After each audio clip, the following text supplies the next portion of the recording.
Hello everyone! Welcome to the MudRoom, our weekly free and live uncommon sense parenting class. How's everybody holding up? A lot. A lot has transpired since I saw you last week. It feels kind of like a lifetime ago. When I did last week's episode, I could not have fathomed that the entire world would be shutting down by Friday. So on the one hand, it was super timely. But on the other, it's not just a day here that you're spending at home with your kids anymore. For a lot of people, it's at least the next 3 weeks. And I know that feels really daunting, especially if you have to work from home too. So today we're going to be going through some tweaks to that advice that I gave last week in light of the fact that for a lot of people, we are now staring down at least 3 weeks of social isolation. Hey, April! April says Alberta's shut down indefinitely. Yep, Brittany says she is hanging in there. Awesome. I am so glad to hear that. It's going to be interesting. Before we get into it, allow me to introduce myself for those of you who are new around here. My name is Allana Robinson, and I'm a parenting effectiveness coach. I help parents of toddlers, preschoolers, and kindergartners understand why their children are misbehaving and how to fix it without yelling, shaming, or coercing them. I'm your host here on the MudRoom, and I also host my free peer support parenting Facebook group, The Parenting Posse, as well as my program, Parentability, where I help you set up a personalized behavior plan for your child and implement it in 20 minutes or less per day. If you're here, say hi, let me know how you're doing. Thank you, April and Brittany, for chiming in. Please comment and chat with me as we go along. Let me know how you're doing. I love talking with you guys. Ask questions. I do come back and check them, even if you're watching the replay, even if you're not live. Okay, so I have gotten lots of emails and messages asking if what I spoke about last week in the episode on surviving and unexpected home days is still the best course of action. And yes, it is. You've just now got 3 weeks to work your child up to long periods of unsupervised independent play. So every day, you're just going to lengthen that time a little bit more. And guys, use a time timer. I don't have one to hand right now because my children have been using them so heavily, but use a time timer. I have a whole episode on time timers. Now is the time to get that sucker out of your Amazon cart. Or if you're in the States, I know Amazon just shut down like non-essential deliveries. Lots of places, Lakeland Learning, I think it's Lakeland Learning. They sell them. Lots of educational stores sell them and are still shipping. You will not regret it. I know they're kind of pricey, but you've just got to trust me on this. Using a normal time timer that just beeps out of nowhere is not going to get you the result that you want. The time timer helps to make time really concrete. So grab a 60 or 120 minute version, and every day you're going to bump it out by 5 to 10 minutes. And then you're going to give them 5 to 10 minutes of interaction time in between those instances. Okay, I'm not going to go over the whole process of how to teach independent play again. We have episodes on independent play. We have episodes on the time timer. But just remember that you also need to send them outside. Okay, we're in social isolation, not quarantine, so they can still go outside and play in the yard, and they need to play in the yard. Remember, children need between 5 and 8 hours a day of outdoor play. And yes, that's a lot in our very typically structured modern world. And yes, it's also a lot if you're like me and you have 2.5 feet of snow still in your backyard. And yes, it's really difficult to do when you live in a high rise and all you've got available to you is a balcony. And I mean, guys, 5 to 8 hours, that's the ideal. we're not an ideal situation. Do what you can. It doesn't have to be all at once either, right? You can do half an hour and then come in for half an hour. It would be ideal if we could just all open our back doors and send them outside to play and then not see them for 8 hours. But that isn't everyone's reality. In fact, I'd say it's very much the minority's reality. So, do what you can. Take a 1 hour lunch break. Walk to the park with them. Have a picnic lunch while they run around. And if they stop by occasionally for a bite, that's great. Just make sure that you are getting some outside time and are making getting fresh air a priority. Now, hey Erin! She's having a hard time with the video. Oh, I'm sorry. Hey Angela!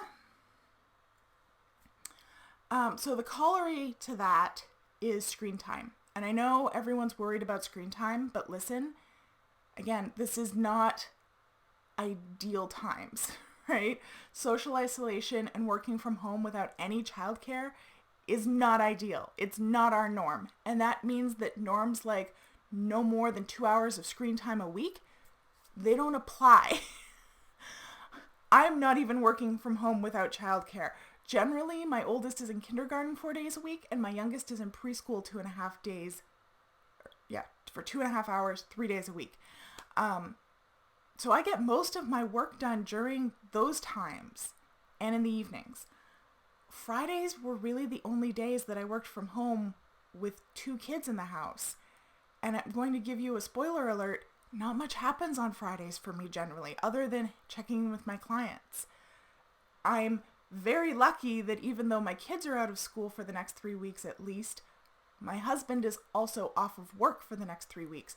So I have more childcare than I usually have. But for most people, that's not the case. For most people, they have 2 parents who need to work from home. And there's going to be lots of TV involved, especially when there's things like conference calls happening. You gotta be okay with that, okay? They're not gonna die. It is what it is. You are not going to destroy them in 3 weeks or even 6 weeks. When I was in grade 5, so I would have been about 10, 11 years old, I lost about a month of school between the ice storm of 98, and then there was a teacher's strike, and then my school was out for another 2 weeks because we were a very rural school and all of our power lines were above ground, and the main pole that gave power to our school broke in half and they had to put a new one in. Okay? And all I did that entire time was read, watch TV, and play. Okay? I have 2 degrees and I run a profitable international business. And I'm not even 35 yet. I promise you, your kids are going to be okay if they get a bit more screen time than they would under ideal circumstances. The best way to handle that, though, is, as I always say, make sure that you're interspersing it with outdoor play and indoor independent play that doesn't involve screens when you can. But don't get hung up on entertaining, educating, or micromanaging your child during this time. And if you aren't tired of hearing me say this, you're new, and give it a few weeks, you'll get used to it. But the best way to survive this, and really anything else, is to make it predictable and consistent as possible. Use visuals. Again, we have an episode on visuals. In Parentability, one of the main resources my clients use is our visuals class and our pre-made visuals library. Use them. Sit down every night and set up a visual schedule for your next day. I have little cards that go on ours that say like, Mommy works, and then there's a slash in the middle, and then it says watch TV. So that my sons can see that that's what is happening right now. I'm working, you're watching TV. But if you don't work from home typically, this is new for everybody. Okay? The more concrete you can make it for them, the less messy behavior that you're going to see. Kids just want to know what's going on. That's all. And most importantly, try and remember that this isn't the new normal. It's short term to try and flatten the curve, and everybody else is in the same boat. It's scary. Our government in Canada just shut down restaurants and daycares and all other recreational activity. This is a huge disruption in our lives. There is no doubt about that. But it's the same for everybody, and it's not forever. So, keep me in the loop. Let me know how this is working for you. And remember, the posse is there to help you. Check in, ask for help if you need it. And for those of you who would like more personalized guidance and support, creating visuals, structuring your day, managing your kids' stress, and improving their skills during the next 3 weeks. Now is the perfect time to be working on your child's executive functioning skills, by the way. Parentability is open and we're waiting to help. I know everyone is terrified of being stuck at home with their kids because they're anticipating the stress behavior. You're anticipating that lack of skills shining through just something awful. And if this turns into a 6-week endeavor, you're probably not sure how you're going to survive. So now is the time to start. The first thing that happens when you come into parentability is we make a plan with you. Right now we make a plan that feels like it's going to make everything much less overwhelming. Okay? It's not just the kids who needs things to be concrete and predictable. We always say, kids aren't little adults. Well, we're just big kids. Having consistency and predictability is what makes us feel safe too. So for those of you who are low grade panicking at the thought of managing your kids and their stress through this, I'm here to help. You just have to go to prnt.link/PA to start and we'll hit the ground running. Okay. That is all that I have to say for tonight.